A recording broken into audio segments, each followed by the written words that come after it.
Hey, you guys, and welcome to American Culture. Do you like my dress? I made it. With that being said, I Uber, you guys, back and forth to work. I don't want to drive, and I'm not going to get a driver here in America. We've already discussed that.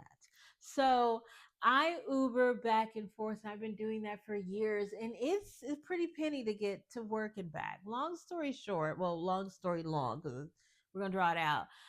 The lady who came to pick me up today, so I don't really like women that often because their energy is just they wear it on their sleeves. But I got a woman driver and she showed up in like this hideous vehicle. Like to the point where I was about to report the car because I mean she had been in an accident, smelled like she just smoked a bowl in there. Like you probably shouldn't be Ubering. And when we got to my exit, the lady always says, turn right, but please don't do that because it's the wrong exit to the highway. Anyway, she turned right and she turned right here and not turn. Oh gosh, she turned.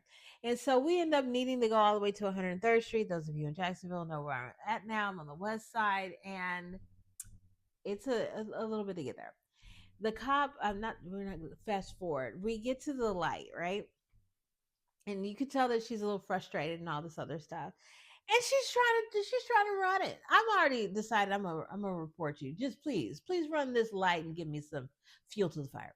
So she's boom and boom and finally the third time whoop whoop. You see, there were a whole bunch of cars that already blocking the light, so that's why I wasn't like, hey lady, listen, don't try to put me in harm's way today. I didn't think she'd make it, but obviously I said uh-huh when that cop went whoop whoop. Now she's got to get on the highway. You can't turn around, you can't go straight. You're this guy's behind you. And so she's like nervous, and he's still there. Finally, he goes around and keeps going. And she's like, man, I'm just, all the Uber drivers are really just so stressed out. And I was like, well, why, dear? And she said it's because of the immigration status. And it never really occurred to me that if you can't get like a real job, you need to do things on the side, like Ubers and the Door Dashes and things like that. As long as you have an ID, you can do it, and you can get an ID and be illegal here, which is odd to me. I don't really have anything to say about that, and we'll get to that later. Uh, but it is what it is. It's an odd little thing that's taking place. And so we start to talk. And I ask her, are you illegal? And of course she tells me, no, no, not me. I mean, I went to school. I did all the things. I've got my stuff. I got my things. I mean, here, nobody gets their citizenship in 3 years, and you just got here in 2022, but it's okay. I'm like, it's all right. And so apparently she's not illegal, but she's really, really worried about it. And I'm at the point to where, like I say, if you're gonna have God in your life, you need to act like it. So I was like, what are you so worried for? If it has nothing to do with you, then why are you so worried? You have gone all these days without even so much as making contact with these people, but yet you put it in your space all day, every single day, to the point to where now you are getting a warning from God to stop it. Whoop whoop. What do you think that is? What are the odds that you would take the wrong turn? You were trying your hardest to run. And I was talking to her just like this, you guys, because I'm at the point I will show up myself. And so I was like, you were trying your hardest to run that light, not once, not twice, but it took 3 times before a cop went whoop, whoop behind you. You were that close, and you know it.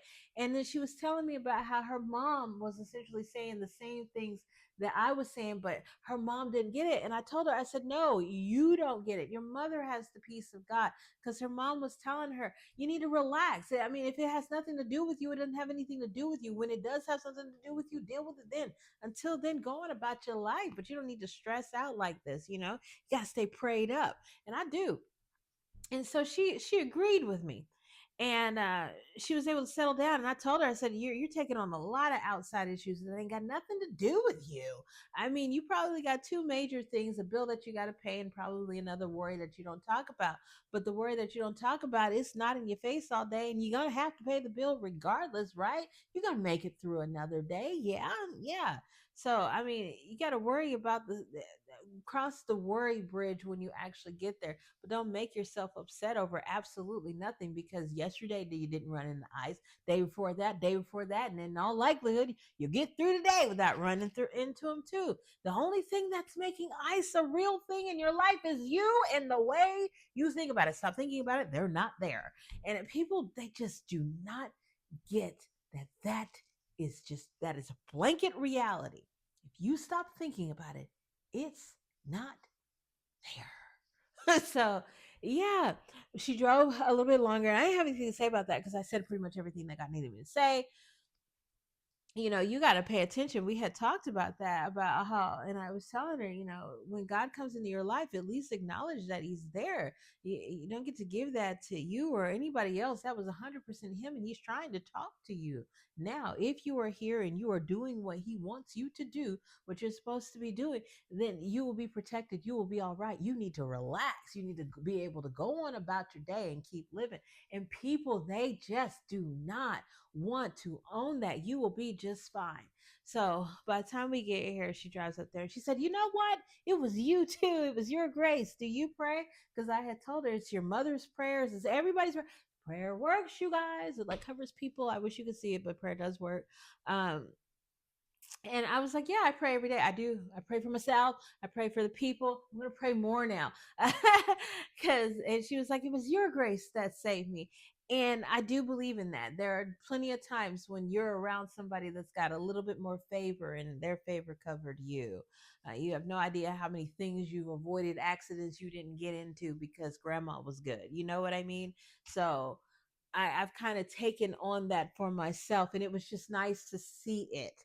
And I believe that, and I own that because it was like, because you're right, because it was I was, and maybe my thought of trying wanting to report her was that energy of something's going to happen that literally gets her reported, but I didn't. I understand the plight at that point, and it just kind of reoriented me that if you're in a situation where it's a mess like that, it's either like that because it has to be, or because like you're unable to fix it or whatever, or you just got something going on in your mind that has you unaware. Because once all this stuff gets cleared out and you're stable enough to fix things, you just kind of do. So I have to be a little bit more mindful that when people are coming in disheveled, that in all likelihood they're living with a disheveled life, and I don't get to judge that based off of my discomfort from being around them for a little bit. So yeah, I learned a lesson today, while I was in the car with that lady, to kind of,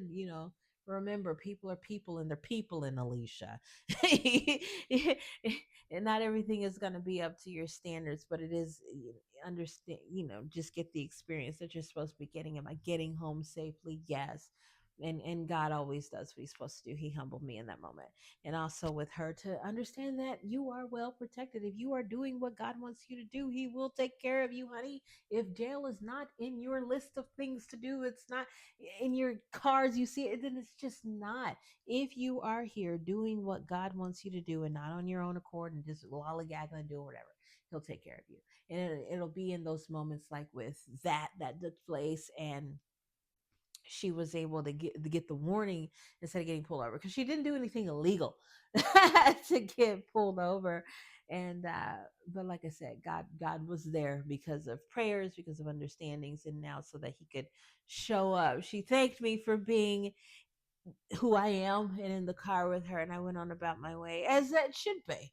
This is how I function. Like God told me, I'll never forget it, when you, and I know you'll see this because you watch my YouTube, said that, you're kind of like the end. Like there's no way around the things that you say, because God had told me that. He said, "Alicia, I'm going to send you to a lot of people, and you're going to be the last one." You're going to be the last one to talk to them, because you're going to say some things and get it straight. So yeah, it's been interesting. Anywho, you guys have a blessed night. Bye.